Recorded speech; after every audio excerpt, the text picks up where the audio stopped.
It's time for another retirement deep dive where I go through some common situations, the actual numbers, and I plug it into a free retirement planning tool that's available to everybody online. And what I like about these retirement deep dives is not only can I show you how to run the numbers yourself, but I can share with you my thought process as we're going through this. And as a fee-only financial advisor for over 20 years, I've helped guide hundreds of clients into retirement. So it's not just the numbers, it's, for lack of a better term, the value of the experience that somebody like myself has picked up over the years. So let's jump in and let's take a look at what this first situation is. I should share, I will give you the link for this free online tool at the end, so be sure to stay to the end. But for now, just sit back, take a look at the situation that I'm going through. And if your situation is similar, you can run your specific numbers in this tool towards the end.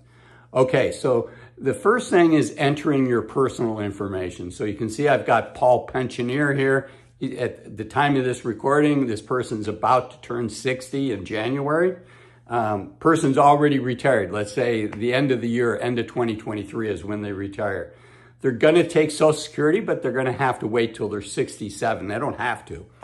They could start taking Social Security at 62, but they're gonna get about a third of what the amount is that they would wait. Every year that you wait to take Social Security, once you qualify, your benefits increase by 8% a year. Okay. Pension, you can see this person has a pension, $2,000 a month. Importantly, you see that the growth rate for the pension is 0%. Outside of government pensions, this is pretty common. There are no inflation adjusters. You can see up above for Social Security, I'm inflating that at 3%, which is what I'm using for inflation. Okay, so that's the person's personal situation. The next thing is their portfolio. I'm assuming at this point they've saved $500,000. So they have all three legs of the original retirement stool. Originally, when retirement was envisioned, it would be, we save some money, the government has a safety net for us, has Social Security for us that we've paid into it. It's our money, it's our insurance, if you will. And then our employer would give us a pension as well. And as we all know, that third leg, the pension, is gone. Thankfully, Social Security is still here. I do think Social Security will be here in the future. There's probably going to be some tweaks, but you know, if you're getting close to retirement now, I think there's a really good chance that you're going to continue to have Social Security. Okay, but I don't have a crystal ball, I should say. You see this person saved up $500,000. Their stock allocation, there's 60% in the stock market, 40% in bonds. Next, we go to expenses. In this case, this person wants to be able to spend $5,000 a month. That includes their pension, includes their Social Security that they're not getting day one, but they will starting at 67. And we're going to inflate that at 3% a year. The taxable portion of the portfolio, I'm not going to go into this, but I'm going to assume that 75% of the distributions are going to be taxable. Remember, there's three buckets. There is the Roth IRAs and the Roth 401ks, which I call tax me now, but never tax me again buckets. Then there's the regular 401ks and the regular IRAs, which I call the tax me later bucket, right? We get a tax deduction on the distribution that we make. It earns tax-free, but when we take money out, it's going to be taxed as ordinary income for us. And then Social Security above a certain amount, that's going to be taxed. For somebody in this situation, likely, you'd have to run the numbers, but likely 85% of their Social Security is going to be taxable. And then the effective tax bracket on that is 20%. You could argue that that's high. I think it probably is a little bit high, but don't forget you have to include federal as well as state. Okay, now here's the settings. You know, what do I anticipate stocks to make? And bonds, you can see here, 8% for stocks, 4.5% for bonds. I think that's a reasonable assumption. I wish I had a crystal ball, but unfortunately yesterday I dropped it and it cracked. So I don't have a crystal ball to tell me what the market's going to do in the future. But over the long term, I think that's a reasonable assumption. Okay, finally, I'm clicking a box down here called Fat Tails. Now, a normal statistical distribution follows the bell curve, or what statisticians would call a Gaussian distribution. But unfortunately, with the stock market, the right-hand side of that bell curve and the left-hand side, both the positive returns and the negative returns, you tend to get more of those than what a Gaussian distribution would give you. So Fat Tails just takes that into account and says, you know what, the extremes, 8% might be the average, but very few years you're going to get 8%. It's either going to be 15, 20%, or minus 15, 20%, or more on the positive and more on the negative. We have seen a year where the market was down almost 60%. During the great financial crisis in 2008, 2009. Peak to trough, I think it was 57, 58% is what the S&P was.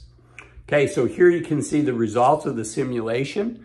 In this case, the median, which is the bold line, is a little over 72. And the worst case scenario is this person runs out of money at 60. Now, this is what's called a Monte Carlo simulation. So they're simulating 10,000 different lifetimes, taking actual stock returns and plugging that in. And there are few people that would be comfortable if they had a plan where the median, half of the cases, have them running out of money before 72. Okay, so what do? In this case, I want to go back to expenses, and I want to say instead of spending $5,000 a month, I want to spend $4,000 a month. I'm going to put this in and hope it helps the returns. All right. When we run the simulation again, it does help the returns. We've got 81 is when the median runs out of money. And then 90 is the best case. So we're getting better, but few people are going to be comfortable with that. So let's do another tweak. And in this case, we could increase the volatility of the portfolio, the potential returns of the portfolio by having a greater stock allocation. But I think that's dangerous.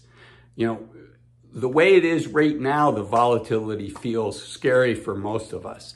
And as you get older, and particularly when you stop working and you don't have the ability to put more money in and replenish what you lose, the way you feel about risk is going to be different. So I want to leave that portfolio at 60-40, but I'm going to increase the amount that's saved. Now, the difference between $500,000 and $600,000, think about how long it took you to make your first $100,000, right? For many of us, we were in our 30s before we were able to save our first $100,000.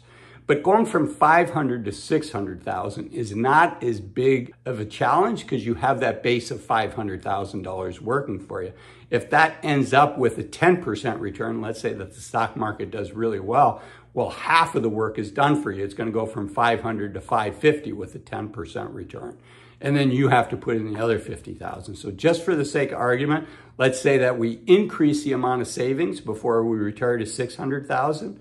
And you can see that makes things a lot better. Instead of running out of money at 80 or 82, in this case, you run out of money in the median case at 87, worst case at 80, and best case, you have almost $900,000. Now, for a lot of people, that's going to feel fine. They're like, hey, Azul, I could do that. But is running out of money with the median case at 87? A lot of us hopefully are going to see 87. Do we really want to do that? Maybe. That's a judgment call on your end. So let's go back and say we save a little bit more money. We saved us $700,000. And in this case here, you can see the median, we never run out of money. In fact, we pass away with a little over $300,000 at the life expectancy that I put in at 90. In worst cases, we run out of money at 84. And in best cases, we die with almost $1.8 million. And down below, you can see what the different rates of return have been. If you're lucky, the median, the unlucky at 70, 75, 80, etc. That might be interesting to look at. So because we run out of life before we run out of money, what if instead of spending $4,000 a month, now what happens if we increase it back to $5,000 a month?